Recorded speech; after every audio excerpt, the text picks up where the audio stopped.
नाही, ट्विट वगैरे मी बघितलं नाही. अजून मला असं वाटतं की या संदर्भात पहिले बॉम्ब पाडा. ज्या दूध संघाचा अध्यक्ष घेतले त्या दूध संघाच्या हजारो शेतकऱ्यांच्या खात्यात अनुदान मिळालेलं नाही.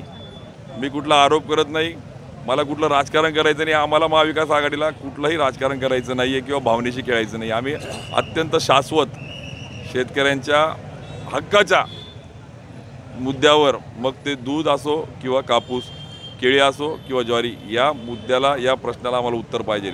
आम्ही राजकारण करण्यासाठी नाही तर त्या प्रश्नाला न्याय मिळण्यासाठी बसलो. त्यामुळे त्याला उत्तर द्या, ती बोंब पाडा. दुर्दैवाने 3 तिगाडा काम बिगाडा एकही कामाचा नाही आहे. हे लबाड मंत्र्यांची फौज. म्हणजे हे गुलाबराव पाटील, मी कायम बोलतो की एका बाजूला सांगायचे की मी शिंगाडे घेऊन मोर्चा करणारे, आता सोंग करून बसले. आता त्यांना कळत नाही आहे कुठे केळी उत्पादक, कुठे दूध उत्पादक आहे. त्याला लाजा वाटत नाही का? दूध उत्पादक सोसायटीवर जेव्हा सगळे मंत्री संचालक आहेत पण बॉम्ब पडत नाही न्याय द्यायची. काय दोष आहे दूध उत्पादकांचा? का त्यांच्या खात्यामध्ये 5 रुपये पडत नाही आहे? भाव कमी दिला जातोय. ओएसिस फर्टिलिटीच्या तज्ज्ञांनी IVF उपचार पद्धतीद्वारे 1 लाखांहून अधिक जोडप्यांना मातृत्व प्राप्तीचा आनंद दिला आहे. मोफत अपॉइंटमेंट बुक करण्यासाठी आजच संपर्क साधा. दुसऱ्या बाजूला गिरीश महाजन, त्यांना तर माती आणि गिरीश महाजन यांची नाळच राहिली नाही आहे. पैसा, मस्ती आणि शेतकऱ्यांची तोडलेली नाळ, यामुळे आज आपण बघतोय की कापूस उत्पादकांना फरक खात्यात मिळायचा GR नाही आहे. दुसऱ्या बाजूला दूध उत्पादकांचा फरक नाही आहे.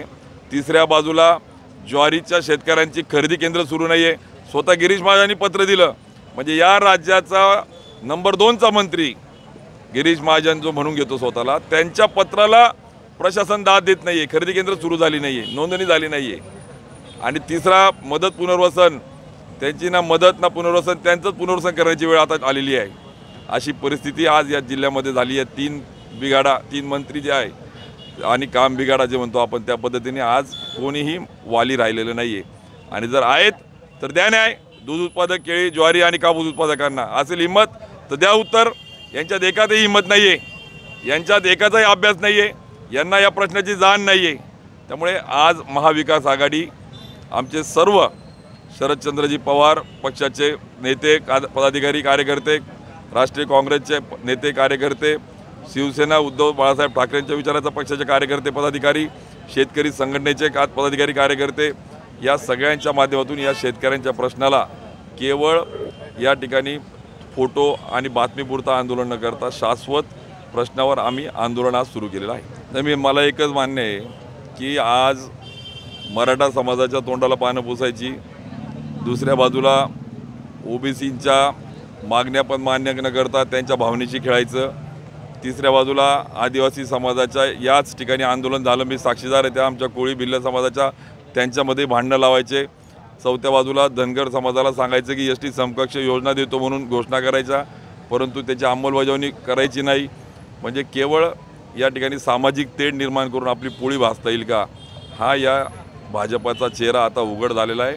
त्यामुळे गिरीश महाजन असो का देवेंद्र फडणवीस असो, या महाराष्ट्राला हे कळलं आहे आणि आता ही क्रांती जळगाव जिल्ह्यातून करण्यासाठीचं महाविकास आघाडी शेतकऱ्यांच्या माध्यमातून उतरले. टप्प्याटप्प्याने अजून हे आंदोलन तर आम्ही जोपर्यंत आम्हाला याचं शाश्वत पर्याय उत्तर जोपर्यंत मिळेल तोपर्यंत सोडणार नाही आहे. आणि याही पुढे आम्ही या ठिकाणी मग गिरीश महाजन असो यांचा चेहरा, यांचा पर्दाफाश करू आम्ही की हे खरोखर शेतकऱ्यांची मुलं आहे का. आणि असतील अरे द्या, तुम्हाला लोकांनी निवडून दिलं आहे, या शेतकऱ्यांनी तुम्हाला जबाबदारी दिली आहे, गोरगरिबांच्या आशीर्वादाने तुम्ही त्या ठिकाणी मंत्री, आमदार, दूध संघचे चेअरमन झालेले आहेत. तुम्ही यांना सगळ्यांना न्याय द्या.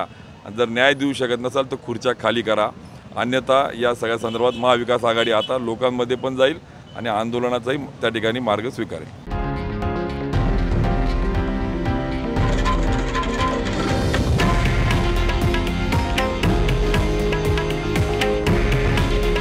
हे आहे देशातील नंबर 1 न्यूज नेटवर्क आणि आपण पाहत आहात TV9 मराठी. काळजी तुमची, हित महाराष्ट्राचं.